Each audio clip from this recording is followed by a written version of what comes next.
We are recording now. Today is August 14th, 2024, and this is Prime Hour. We didn't have Prime Hour last month, so we took a little break, and we had this month, and we already have the dates for September and October. It's already listed on our website, so please make those dates available, put on your calendars. A couple of things are new now that we are restarting. First of all, if you stay here from the beginning to the end, you get CCEs for this hour that you can accumulate, and then you can use that to apply for the renewal of your certification with the ICF. So that's a good thing. It's going to be one CCE, as usual, it's just 1 hour, one CCE, 0.5 in core competencies and 0.5 in resource and development. So you get a little bit of CCEs just by coming here. No charge whatsoever for that CCE. Where do you get free CCEs these days, right? So. Nowhere, Ilias. We already know that. We're it. Excellent. So the other thing that we are going to do here is that we do have a topic to talk about today. Usually we just let you choose what we are going to talk about. We are going to be a little bit more structured in our conversation.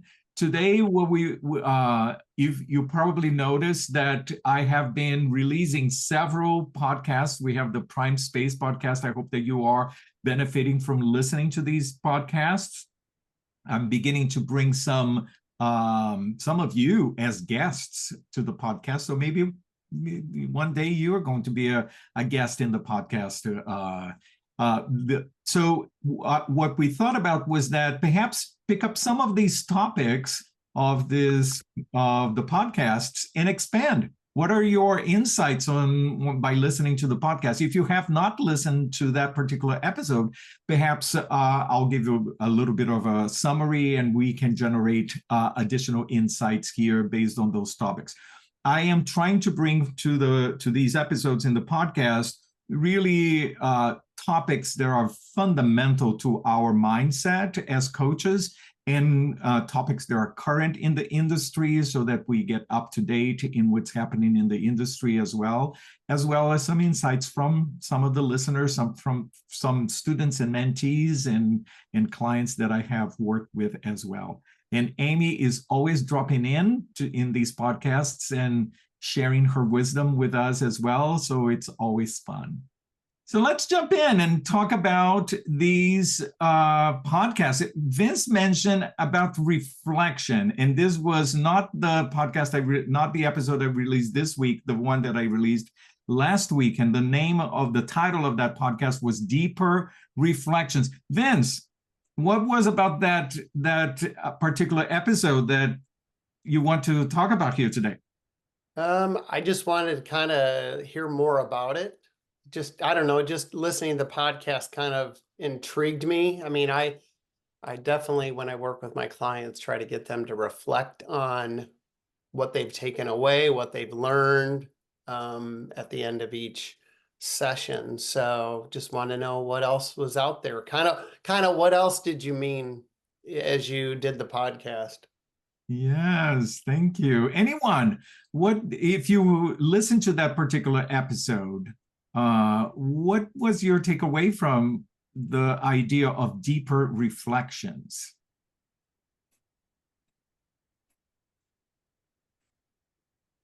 Not that he's putting you on the spot. Not that I'm putting you on the spot. And we lost someone, I forget. Yes. I was just going to say I'm trying to remember all of it because there's a lot of content that goes under the bridge for me, literally as I'm driving.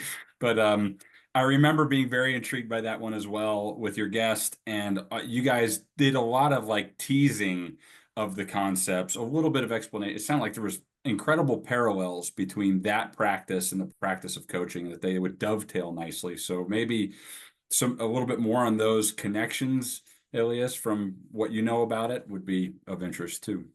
Beautiful. If you have not been able to listen to that episode yet, I bring a friend of mine, a fellow coach. He's a PCC coach, and he is a motivational interviewing practitioner. And motivational interviewing is a very solid practice that started at about the same time as coaching became a profession as well.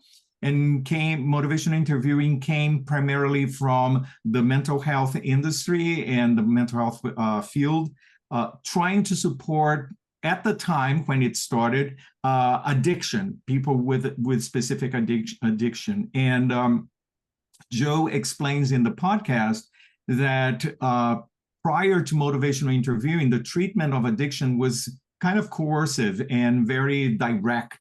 And motivational interviewing came with all of these foundational concepts that we have in coaching. The client is resourceful. The client is the one who makes their choices. The client is the one in charge of the process.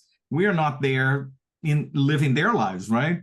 So motivational interviewing picked on all of these similar foundational points of coaching and created a whole process that it has a lot of similarities with coaching. It's not coaching, has a lot of similarities, but has some differences as well. And one primary difference is that in motivational interviewing, instead of using questions as the primary driver and the primary tool of the coach, they use reflections, which we as coaches use too, but we don't put a lot of stress in that particular tool. We focus primarily on coaching, usually in our coach training.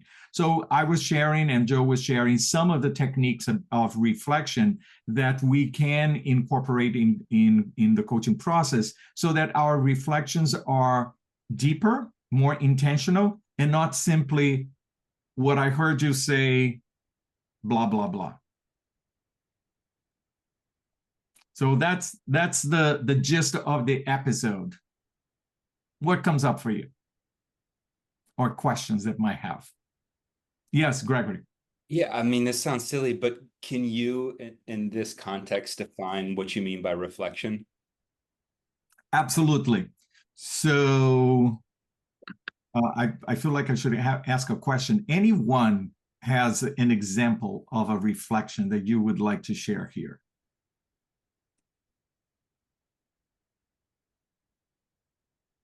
Using the coach approach. I can't help but witness in Gregory a very thoughtful curiosity coming through right now.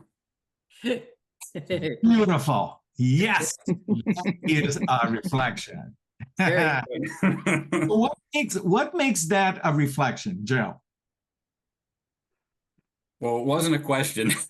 But I'm trying to key in on what I'm witnessing, and I'm not attached to being right about it. I mean, Gregory, you can certainly try. I'm sorry, I'm picking on you, man. But it seemed like a very positively motivated, in the interest, the spirit of our conversation today. And I thought, we're looking to define reflection, and I was curious to see what Elias would say, knowing that, or feeling like there's a lot of different versions of the way a reflection can go. Some are riskier than others. When you said deeper reflections, that's one of the things that I think about in my practices is how big a risk am I going to take? Because if I'm way off, is the client going to do this, There's an element, though, of that, Joe, that makes it safe or safer. Do you know what it was? There was an element of what I did that made it safer? Yeah, not so risky. I tried to tie it into the bigger picture, or I gave him the benefit of the doubt, or I really just made it about him. I don't know. I was looking for truth. What? I don't know. It was based on what you heard from him. Right. Yeah, that's fair. And what can happen from that then is he might have heard it and said, no, that's not what I meant. Right. So either they're going to agree with it, or they're going to say, no, boy, that's not what I mean. And then they can dig into it a little deeper and make sure that we're on the same page, that we perceived what they meant to tell. Yeah. In motivational interviewing, they even address the fact that we might be wrong, and it's okay. Even if we add a term or some sort of an expression, or even if our observation is not 100% correct, it's okay, because we have built trust and safety with the client, and the client has the freedom to say, no, it's not this, it's that. And just by letting the client do that, the client is already refining and expressing themselves a little bit more clear. So it is bringing awareness, it is evoking awareness to them, even when we are not 100% correct. I want to add in here that all of you, yeah.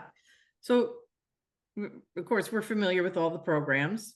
I co-wrote all of them. So we taught you a very simple reflection on all of them. And there's a reason for that, right? You learned what would be referred to as simple reflection versus complex reflection, which we're getting into a little bit now with this motivational interviewing.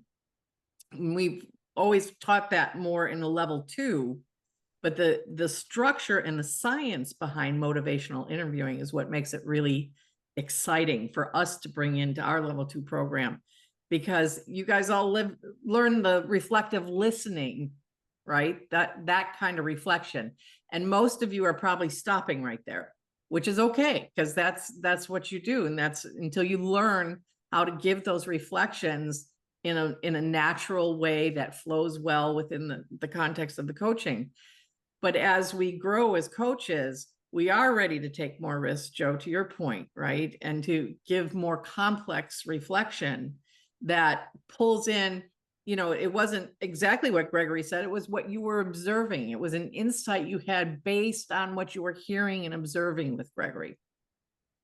So that's what we're talking about here. So I just want to recognize that Zoe just joined us. Hello, welcome. So Jen. So I did not listen to the podcast yet. I'm eager to. One of the things that I have found myself doing is, if I'm wanting to offer a reflection, because I do remember, I know I'm not supposed to be like putting my agenda in there, right? So I've been trying to, with the coachee, mark something physical that I noticed or saw.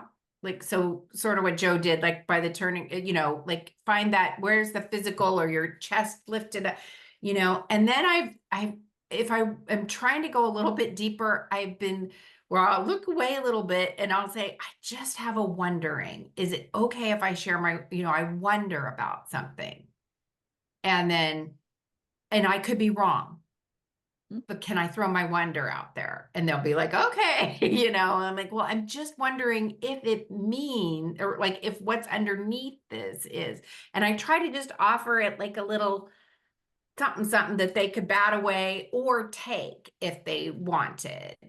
Yeah, and that's the distinction, and that's the tricky part. That is the refinement, that's the practice between the nuance of sharing an observation or paraphrasing what the client is saying, or just bringing back to the client what the client just informed us with in a different way, so that they can see the situation differently. There is that, and that is what we are talking about. And there is the moment when we cross the line, and then all of a sudden we are pushing the client towards what we think is the right thing, or what we think is what is happening, or we are labeling what is the situation. That's the distinction. We don't want to go there. The distinction here, the point of reflection is that it is just like a question. It is another opportunity for the client to examine more, for the client to explore a little further. Oh, yes, I did say this. Oh, yes, I am feeling like this. What is that about? That's the purpose of complex reflection. So the beautiful thing here is that oftentimes, because of coach training, we are so focused on the questions that we forget that we, as coaches, have other tools too. We not only ask questions, right? Someone was going to say something. Yeah, I had a question kind of piggybacking off of what I heard from Jennifer, is how important is it to ask for permission for that complex reflection? Beautiful. It depends. The usually asking permission in a coaching conversation, when we go into, let's say we are in the middle of a coaching conversation, and we say, can I share something with you? If we ask a question like that, what is the odd that the client is going to say no? True. Yeah. Right? Very It would be very rare that the client is going to say no. So therefore, that question is kind of irrelevant, Mm-hmm. right? Mm-hmm. Well, the question of asking permission, it's all about building trust and safety.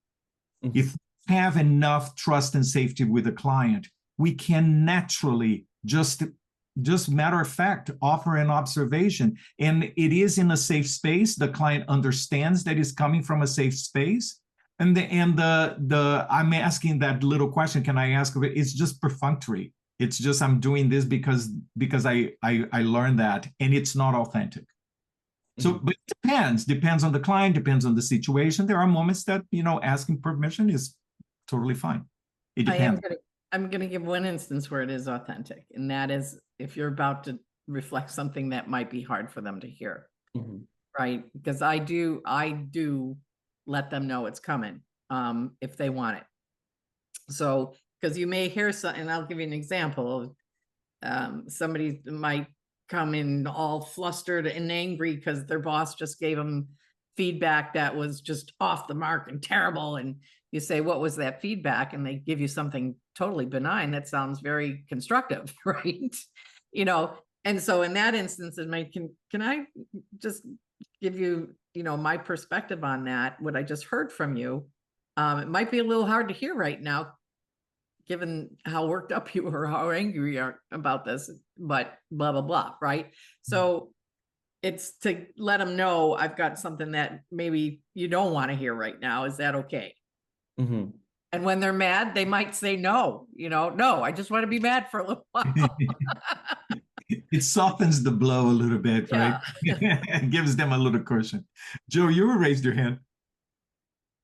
Amy covered it. I wasn't fully in agreement with you, Elias. I wasn't accepting that kind of blanket statement. And because I just feel like even with the people that I love the most and trust the most, sometimes if they come out of the blue with something I'm not ready to hear, you're not calibrated for it. And so that can erode the trust and safety piece. So, but I think we might be oversensitive as coaches, to your point, Elias, and we could probably evaluate, is there more economy in a situation by just going for it? Yeah. Coaches, And sometimes What? I love your coaches are sensitive. I never heard of such a thing. Well, Joe, I love your point about helping somebody calibrate.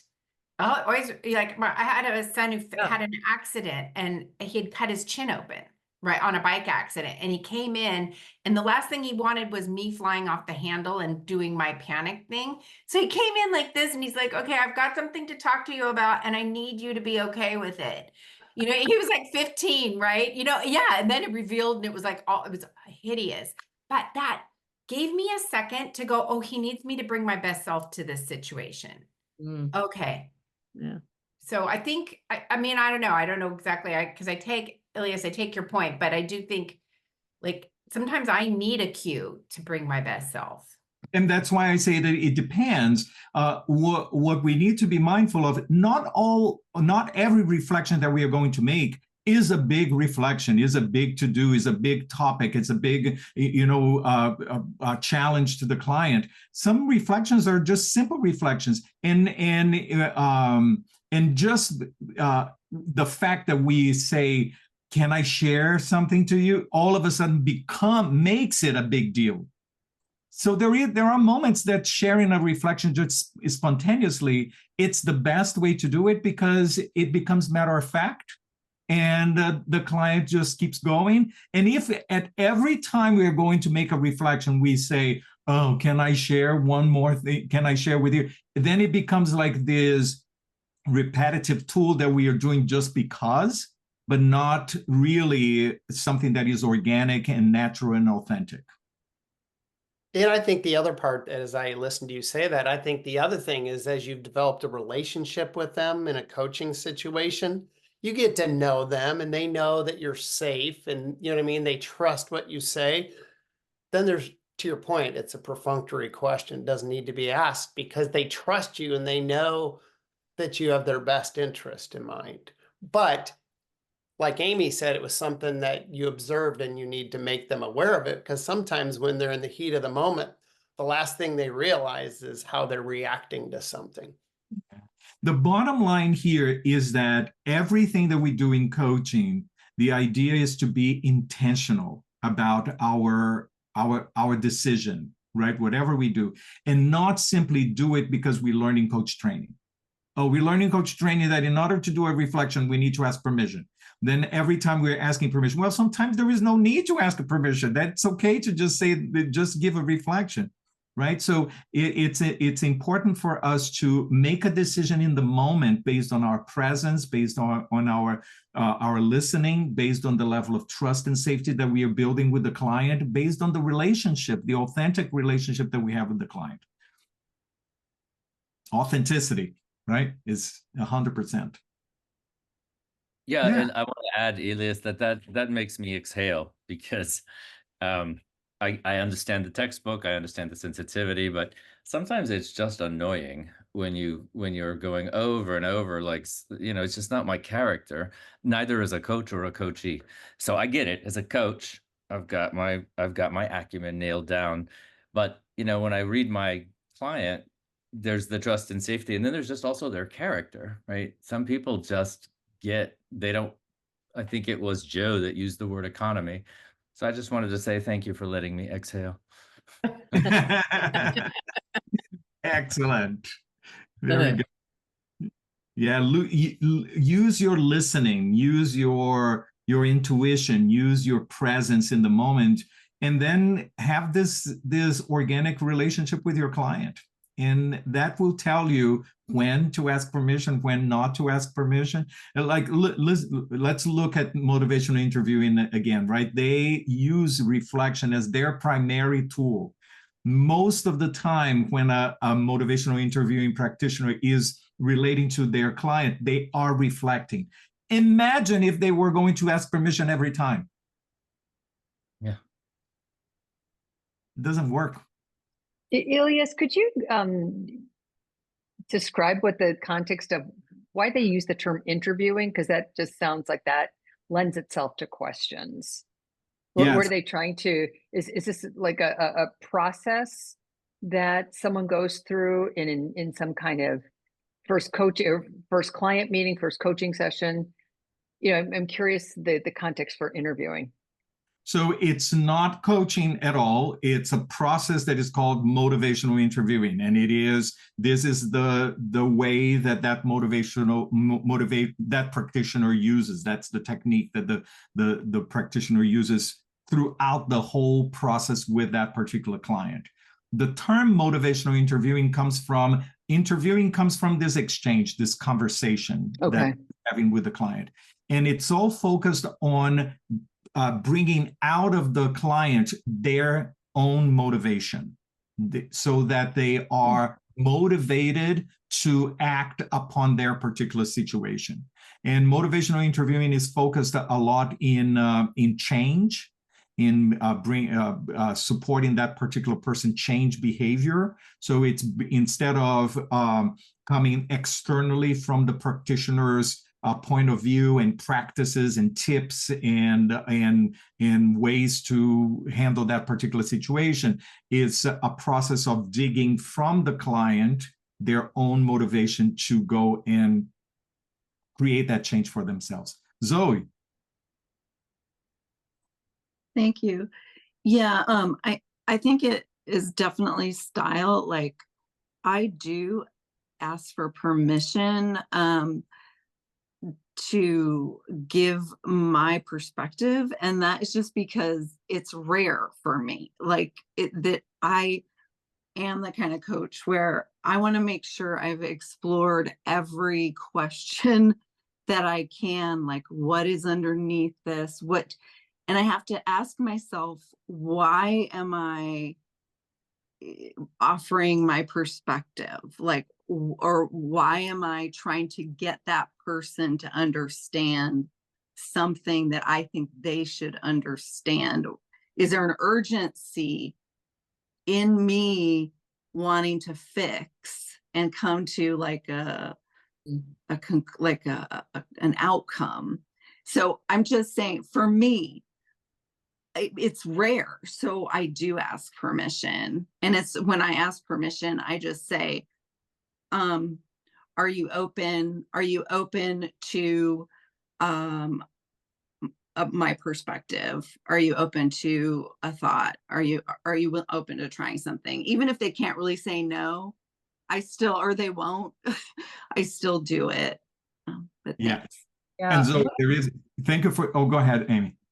One of the words they use in motivational interviewing when we do complex reflection is amplification. We're amplifying something the client has already said, expressed, or is trying to express, right?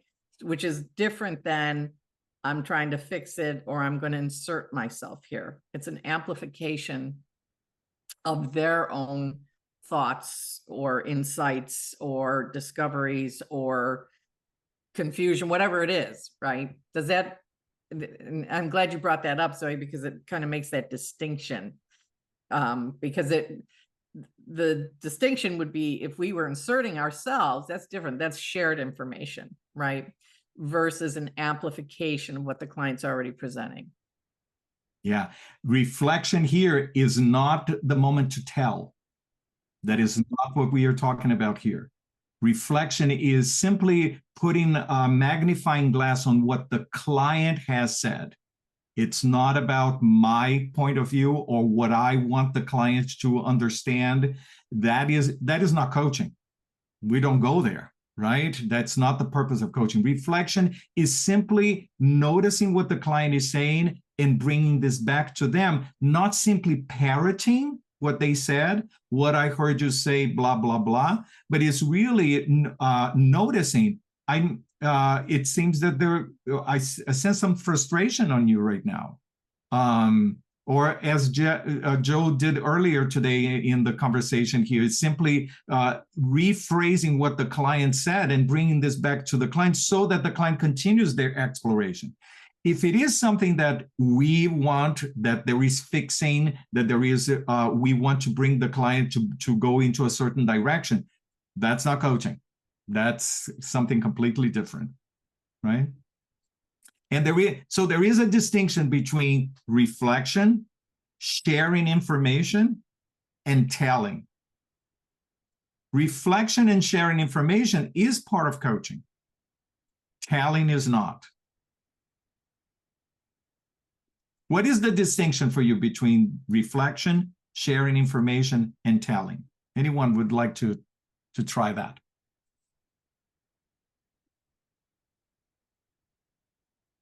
I think I'm going to go into what may be the gray zone between those.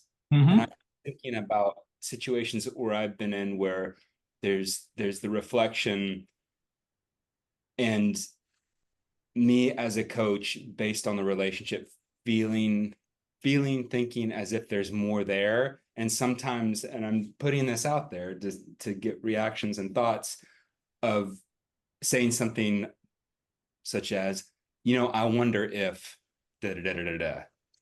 And I don't know, like sometimes that feels like gray. Sometimes it feels like, wait a minute, I don't want to put my agenda in here, right? I know that's not my place. But then there's other times where I think about the totality of our relationship in previous sessions or the situation or whatever, what I'm seeing.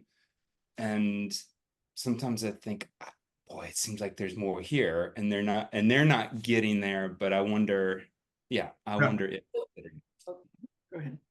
So, Greg, there is a distinction here between you noticing as a coach looking at the totality of the process that you're going with the client and noticing something that happened before previous sessions over there. And there is a point where you can share an information of saying, oh, 3 sessions ago, I heard you say this and this and this.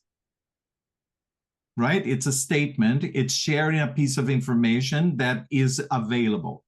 The other one is it goes into telling when we go beyond the sharing the information and we are already constructing and we are already saying, oh, the client said this 3 sessions ago, the client is saying this, therefore, this and this and this. I wonder if this is what is the point of connection. Then it's us already making the construction ourselves and not allowing the client to do that. You see the distinction? Yeah, Yeah, I was gonna say the I can think of the distinction is- extreme. I can think, especially the latter, the extreme where it's like, yeah, you can't. That's not my place. Yeah. So what we need to be mindful of is that reflection is simply that. Reflection is simply a reflection. And when we get into trouble is when we start constructing things in our minds and then we want to push the client into that particular direction. That's not coaching anymore. Yeah. I'll maybe we're saying the same thing, and maybe we're not. Maybe I'm pushing back a little bit, but I'm thinking about the situation where again, it's gray sometimes, but you're connecting dots. You're connecting a lot of dots.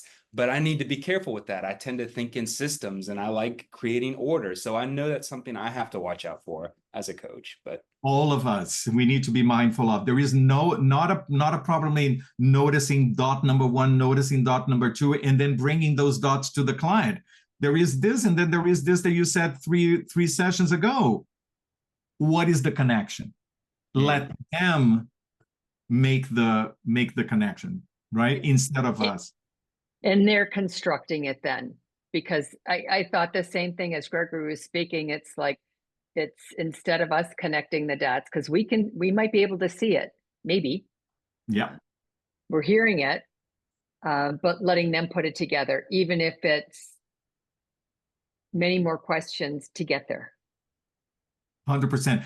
David, Jan, Zoe, Vince, everybody wants to say something. I don't know who is first. I'll go. I had a comment earlier to Gregory's point, which is your 3 golden rules. What's the distinction between telling and sharing and reflecting? Is that I was going to say that in telling, the client's not doing the work, so it's violating that principle. And just to buttress what Mary was saying, boy, is that my trap. Some of you have heard this before, because I used to get paid to connect the dots. So now I've got to like turn that engine, that 30-year engine off in my head. So I appreciate your comment, and it's a work in progress. That's all I wanted to say. Thanks. Zoe. Thanks. I just reflecting on this is all really great. Sometimes if I say, can I share an observation? It'll be like I've heard this garden theme in this place, and this place. What is that about? What have you? Yeah, just so that it's like I kind of am connecting the dots, but I'm presenting a palette for them to see if they want to connect any dots. So, yeah. You know what I mean? That's beautiful. Like, you notice there is something here. I noticed this dot and I noticed this dot. I noticed this, and this. So you bring to the client, you don't bring to the client with the fish ready. You just bring to the client for them to learn how to make a connection, or to even say, no, there is no connection at all. Right. Right. How are these 2 things connected? I heard this and this. Mm-hmm. Are the what is the connection, or or is there a connection, or Beautiful. Yeah. That's wonderful. And in your heart you may be like, there's obviously a connection, but Yeah. I think you're giving them the space 100%. You're giving them the opportunity for them to connect the dots, even though in your mind is totally clear, but you're giving them the space to do the work. That is parallel reflection. I forget the term that motivational interviewing says specifically, but there is this and there is that. What do you do with it? Make of that. It's up to the client. It's always in an invitational tone, right? We are always inviting them into the possibility. That's the important part, because we need to give them that room to maneuver around whatever it is to create their own context from it. Jen, I thought you wanted to offer something. No? Vince, you... Yeah, no, it was good here. Now, do I do it all the same, the right way every way? When David said this, because I mean, 30 plus years of supposedly being the answer person for my people, a couple things that came to mind, and I try to catch myself, and I really try to give myself grace because it doesn't have to be perfect. Sometimes you're like, when I want to go into advice giving, right? I'm like, oh, no. Or the one that really stops me in my tracks is if I start to, am I trying to solution here? Because I feel like I know the answer and I could be totally wrong, and that's not my part to play. And what that leads me to, what I tell myself when I get to that, I was like, stay curious. 100%. And if you notice there, Vince, I think that this happens for all of us here. The moment that we are trying to, going into the advice, going into the solution based, we are trapped here in our own mind. Therefore, the spotlight is here. We're not listening. We're not present. We're not allowing the client to do the work. Coaching is the moment for the client to do the processing, not us. So if we are doing processing, we are not coaching. Right? Our job is to provide the space for them to do the processing. And are we interfering? The moment that we start advising, the moment that we start solving the problem, the moment that we start constructing inside of this, we are interfering in their space. We are not allowing them to do the work. So it's the practice of taking a step back to create space for this person to take ownership of the process, for them to take the ownership of their own situation. That is what coaching is all about. And we need to be mindful because we are sometimes so hands-on that in our eagerness to help, we end up interfering and not really allowing them to take full ownership of that. Well, I think it takes a lot of trust. It takes a lot of trust in the process and in the person's intelligence. 100%. Coaching is an adult process. We trust that they can. I also wonder about almost a technique of when that creeps in your own head. And it's like a light switch to shut that off. So you are just really in the moment with the client, walking through it and allowing them to figure it out without your head getting all. Yeah. The other thing that we say in the tenets that we have at coaching, at Prime Coaching Academy is coaching is a humbling and courageous act. That moment when we humble ourselves in saying, my constructs are not important right here. My constructs are, I'm going to put my constructs, my ideas, my expertise, my brightness and wisdom, I'm going to put that to the side. And I'm going to let the client shine. It's a humbling act when we put all that we know, all that we're so good at, we put that to the side and we let the client shine. That's a humbling, and it's an act of love, right? How did we get to from reflection to love? It's a direct path. Love Reflection is right next is to, love. that place in Florida that all roads lead to, I guess. No. So what is the takeaway for you here today? We talked only about reflection. We have 15 episodes. I hope that you're all listening to all of them and sharing them with other people and subscribing to the podcast. But maybe another prime hour, we are going to address another episode here. But for now, for today, what is the takeaway for you?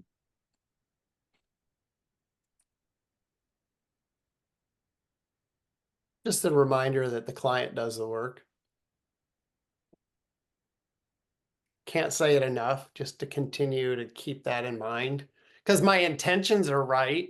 It's just not going to be helpful for them if I try to steer them into what I think they should do.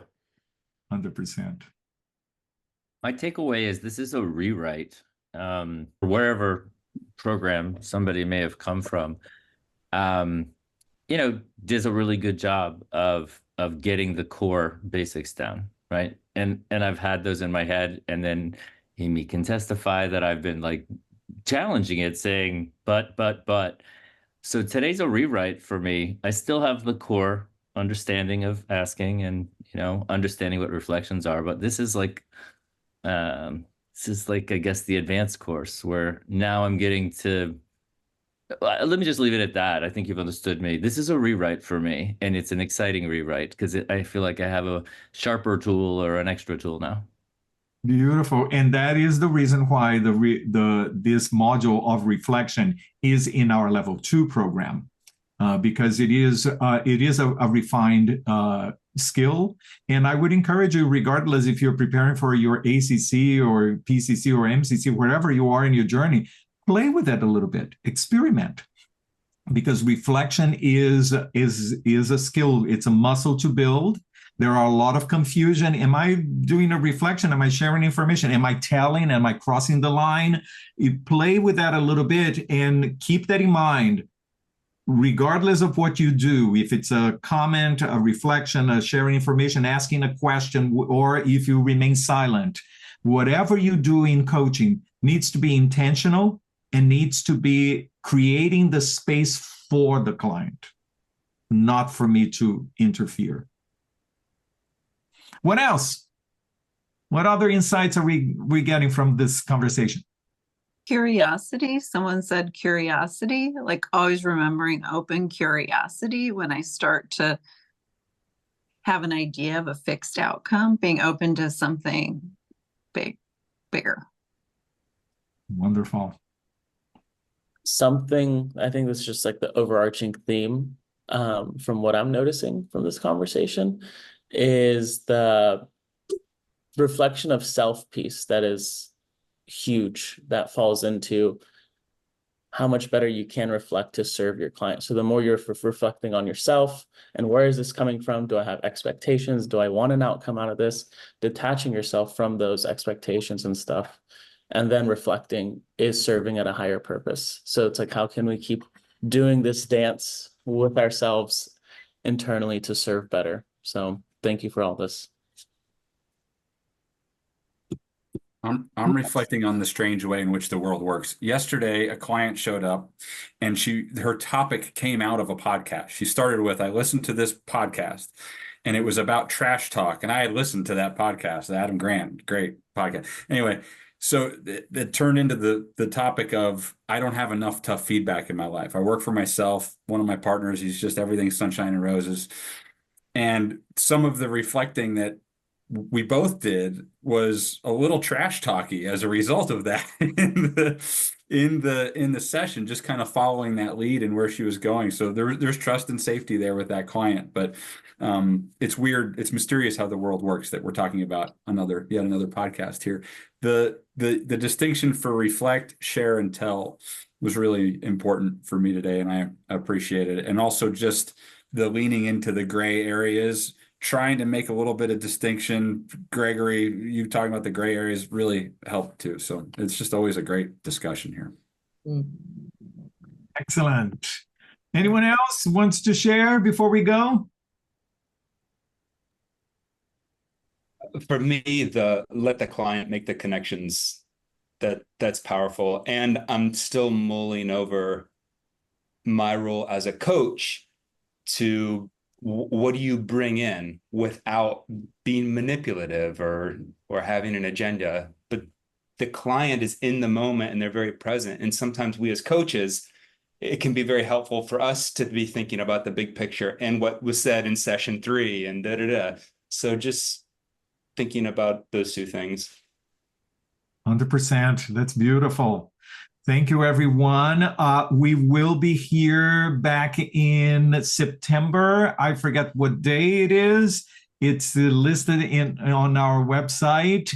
And please make note of that date so that we can have a wonderful conversation and a wonderful discussion. The other thing for you to keep in mind is we have our Prime Space podcast that I am releasing episodes every Monday. So please subscribe. Please click on those stars, the 5 stars, put like some sort of a review for us, because all of this helps a lot. And share the podcast with whoever you think that benefits from that. The other thing I want to say is that we have a cohort of level 1 and level 2 starting now in September. So if you are interested, or if you know of anyone who is interested in joining the program, we would love to have them as part of our cohort as well. Level 1 prepares them for all the way to ACC, and level 2 prepares all the way to PCC. So let me know if you or anyone is available. And if you are about to go for your certification with the ICF, we do have an exam prep course that you can take asynchronous from our website. You just go there, and it has a full exam, mock exam that you can go through. And Amy and I are explaining the thought process. Mary took it. Who took that? Mary. Quite valuable. I was one of your first buyers. Quite valuable. Loved it. Super helpful. Yeah. Thank you, Mary. Excellent. Amy, how do you want to close our conversation here today? That's what I want to close it with. Those next 2 dates are for the Prime Hour is September 18th, Wednesday at 12 Eastern, and then October 16th at the same time. So I just want to make sure I get those 2 things in there. Beautiful. Mark their calendar. Mark on your calendar, and we will see you next week. I'm going to put a video of this on YouTube. We also have our YouTube channel full of resources there for you. So subscribe to that YouTube channel. I'll put the Prime Hour there. And sometimes I get like little snippets, like some brilliance of you and some insights that you shared in the conversation. And I make like a 30-second video as well. So watch out for that, and keep us posted. If you don't follow us on LinkedIn, please follow us on LinkedIn. And what else am I supposed to tell them here, Amy? That for I them? don't know, really. It's like short of grabbing a sandwich board. I don't know. Like, you got it all. He's got the whole menu going. You guys are the best. We are here for you. If you have any questions, please reach out to us. It's always wonderful to hear from you. Otherwise, take good care, everybody. I will see you next time. See you, everyone. Bye, everybody. Thank you all so much. Thank you.